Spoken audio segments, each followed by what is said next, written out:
नमस्कार, मैं हूं कोशी वॉइस से। लोकतंत्र, विपक्ष की भूमिका और निष्पक्ष चुनाव को लेकर एक बड़ा बयान सामने आया है। आखिर क्यों यह बयान राजनीतिक बहस का केंद्र बन गया है? देखिए हमारी विशेष रिपोर्ट।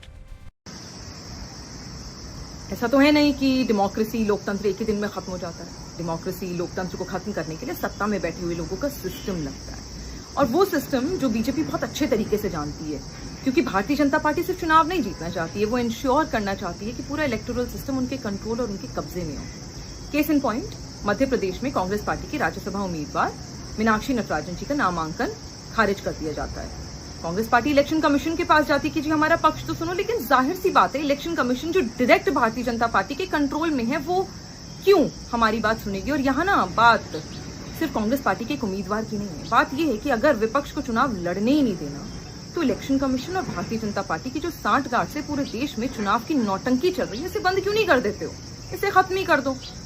क्योंकि लोकतंत्र में चुनाव जीतने का तो हक है, लेकिन विपक्ष को मिटा देने का हक नहीं है। मैच भी खेलना है भारतीय जनता पार्टी को, बैट्समैन भी अपना, बॉलर भी अपना, एम्पायर भी अपना और स्कोर भी अपना। मतलब ये सही है, अगर आपको लोकतंत्र से चलना ही नहीं है तो लोकतंत्र का ढोल पीटने का नाटक क्यों करना है।